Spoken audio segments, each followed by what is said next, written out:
क्या बलूचिस्तान पाकिस्तान के हाथ से निकल चुका है? 31 जनवरी 2026 की रात बीएलए ने ऑपरेशन हेरोफ के तहत क्वेटा और ग्वादर समेत 7 शहरों को एक साथ निशाना बनाया है। 18 सुरक्षाकर्मियों की मौत, मस्तुंग में जेल ब्रेक और क्वेटा के ईस्टर्न बाईपास पर विद्रोहियों का कब्जा। हालात इतने क्रिटिकल हैं कि अस्पतालों में इमरजेंसी घोषित कर दी गई है। आखिर ये ऑपरेशन हेरोफ क्या है और बलूचिस्तान में अचानक गृह युद्ध जैसे हालात क्यों पैदा हुए? आइए विस्तार से समझते हैं। नमस्ते दोस्तों, मेरा नाम है Gyan Prakash and I welcome you all to my channel Gyan Prakash insights. और आज बात करते हैं पाकिस्तान के बलूचिस्तान प्रांत की, जो एक बार फिर से कह सकते हैं सुलग रहा है। हाल ही में वहां कुछ ऐसे हमले हुए हैं, एक के बाद एक, जिसने पूरे इलाके को हिला कर रख दिया है। तो चलिए आज इसी को समझने की कोशिश करते हैं कि ये पूरा विद्रोह है क्या और आखिर इसकी जड़ें कहाँ हैं। तो हुआ ये कि 31 जनवरी 2026 को बलूचिस्तान लिबरेशन आर्मी, जिसे बीएलए के नाम से जाना जाता है, उसके लड़ाकों ने एक बहुत बड़ा और एक साथ फैला हुआ हमला किया और इस हमले ने वहां की सिक्योरिटी फोर्सेस को पूरी तरह से चौंका दिया। अब ये कोई छोटी मोटी घटना नहीं थी, इसे समझने की कोशिश करते हैं। हमला एक साथ 7 बड़े शहरों में हुआ। सोचिए, 7 शहर एक साथ, और इसमें प्रांतीय राजधानी क्वेटा भी शामिल थी। इससे आप अंदाजा लगा सकते हैं कि इसका स्केल कितना बड़ा था। और जाहिर है, जब इतने बड़े हमले होते हैं तो इसकी एक मानवीय कीमत भी चुकानी पड़ती है। जो शुरुआती रिपोर्ट्स आई उनके मुताबिक कम से कम 18 सिक्योरिटी पर्सनल मारे गए और 43 लोग घायल हुए। तो चलिए अब थोड़ा और गहराई में चलते हैं और देखते हैं कि जब ये हमले हुए तो जमीन पर इसका असर कैसा था और हालात कैसे कंट्रोल से बाहर हो गए। खासकर राजधानी क्वेटा की बात करें तो वहां सिचुएशन को अत्यंत गंभीर बताया जा रहा है। रिपोर्ट्स ये भी कह रही हैं कि ईस्टर्न बाईपास जैसे जो मेन इलाके हैं उन पर मिलिटेंट्स ने कब्जा कर लिया है और शहर के सारे अस्पताल वो हाई अलर्ट पर हैं।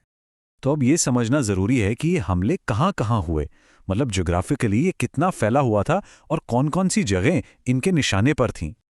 जैसा कि मैंने बताया, ये सिर्फ राजधानी तक सीमित नहीं था। आप देखिए, क्वेटा से लेकर ग्वादर के कोस्टल शहर तक और कलात के ऐतिहासिक सेंटर तक कुल 7 शहरों को टारगेट किया गया। इससे साफ पता चलता है कि ये कितना सोचा समझा और बड़े पैमाने पर किया गया हमला था। अगर सिर्फ क्वेटा की बात करें तो वहां हमलावरों ने सीधे सीधे पुलिस फोर्स को टारगेट किया।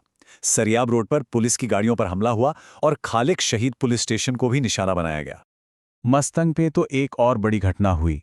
वहां लड़ाकों ने सिर्फ पुलिस स्टेशन पर कब्जा ही नहीं किया, बल्कि 30 से ज्यादा कैदियों को जेल से छुड़ा भी लिया। फिर नुश्की में देखिए, वहां तो काउंटर टेररिज्म डिपार्टमेंट यानी सीटीडी के ऑफिस पर ही लड़ाकों ने कब्जा कर लिया। अब ये एक बहुत बड़ा स्ट्रेटेजिक मूव था, क्योंकि ये तो सीधे सीधे स्टेट की एंटी टेररिज्म कैपेबिलिटी पर हमला था। तो सवाल यही उठता है कि ये सब अचानक से क्यों हो रहा है? नहीं, इसके पीछे की पूरी कहानी समझने के लिए हमें ऑपरेशन हेरोफ को समझना होगा।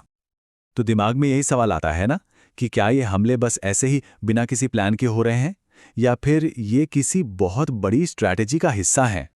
तो इसका जवाब है कि नहीं, ये अलग थलग हमले बिल्कुल नहीं हैं। ये बीएलए के ऑपरेशन हीरोफ का हिस्सा हैं। और ये ऑपरेशन है क्या? ये पाकिस्तानी सिक्योरिटी फोर्सेस के खिलाफ एक के बाद एक किए जाने वाले बड़े और कोऑर्डिनेटेड मिलिट्री हमलों की एक पूरी सीरीज है। और अगर आप इस ऑपरेशन की टाइमलाइन को देखें तो आपको पूरी तस्वीर साफ हो जाएगी। इसकी शुरुआत हुई अगस्त 2024 में, फेज 1, अकबर भुक्ती की पुण्यतिथि पर। तब बीएलए ने 102 से ज्यादा सैनिकों को मारने का दावा किया था। फिर मई 2025 में आया फेज 2 या हेरोफ 2.0। इसमें 58 जगहों पर 78 हमले एक साथ किए गए। और अब जनवरी 2026 के ये जो हमले हैं, ये उसी खतरनाक दूसरे फेज का ही एक हिस्सा हैं। और बीएलए ने अपनी इरादे बिल्कुल साफ कर दिए हैं। उनका कहना है कि इस ऑपरेशन का मकसद बलूचिस्तान से कब्जा खत्म करना है और इलाके को उसका आज़ाद दर्जा वापस दिलाना है। ये उनका डिक्लेयर्ड गोल है।